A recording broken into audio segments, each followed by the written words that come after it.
I've been working on the outhouse most of the day, most of the morning, and for the most part it's done. You know, I have to always be careful that I don't become too much of a perfectionist, because the truth of the matter is the thing isn't square, none of the boards line up.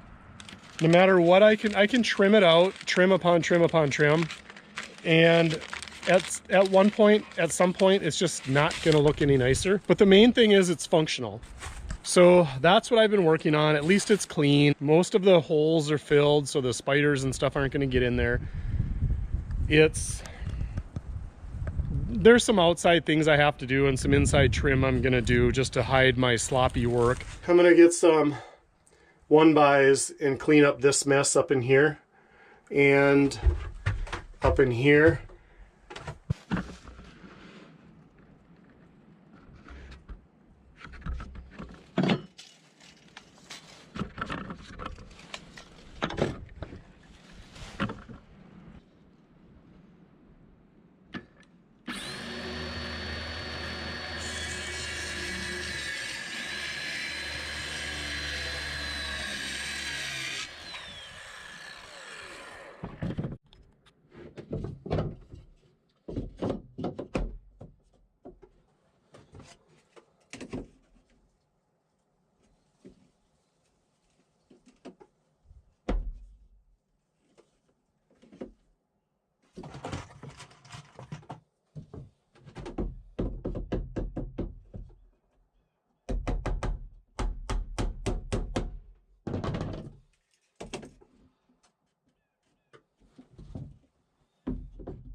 I think I have maybe like 2 fascia boards left to trim out on the outhouse, but for the most part, it's completely done. I'm tired of working on it. I'm ready to move on to the next project. I'm fairly satisfied with the end result. There are some trim pieces and some things that weren't square that I'm not happy with, but probably I'm the only one that would notice them. So let's take a look. So if you remember from watching the series, I started with a pit about 4 feet deep. And this is the end product. I used cedar picket fence boards for the outside. They were cheaper than buying any other siding, any other wood siding. They were about maybe $2.50 each. And then I just cut the dog ear picket off the top and used them. They worked out pretty well.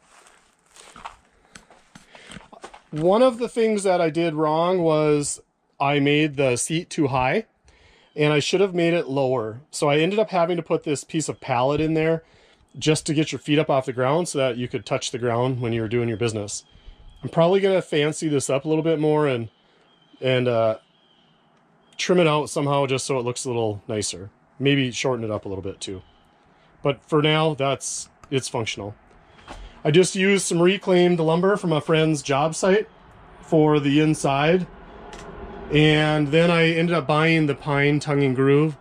It's pretty rough, as you can see, but I wanted it to be light in here and to feel clean. So once you are sitting down, put a little shelf in the corner for some hand sanitizer, and I have my windows up on top. The one thing I'm going to do is, I don't know if you can see these spaces right here. I purposely left them open on this side of the glass. And what I'm going to do is I'm going to remove a couple of these boards, or at least cut some holes in there and put screen in there, because what I am finding is that the ground moisture tends to make it a little bit humid in here. And in the wintertime, it creates frost crystals all on the inside of the seat.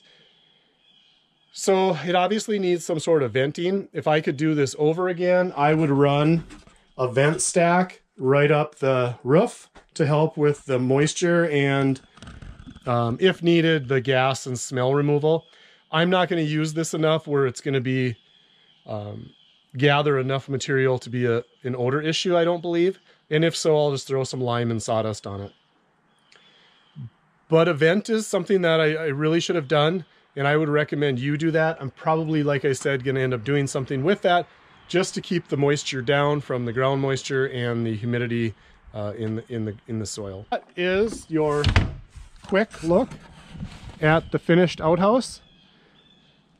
It's not super great as far as craftsmanship, but I finished it out, and you can actually see I need to put a little piece of cedar trim on this side and then on the opposite side,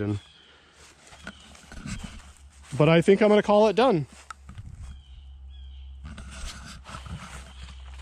So that's the end of the outhouse series. I hope you enjoyed a couple of the videos, and my next project now is going to be making a wood shed, but I want to use all reclaimed materials from the land here, and I've been looking at some ways of preserving logs. And also, I'd like to learn some timber frame technique. So I think it's mortise and tenon, and I've been watching a little bit of YouTube videos on those, and I'd like to incorporate that into the overall design. Should be super easy but functional, nothing fancy. Maybe use some pallet boards and then just some logs that are dead down around the land.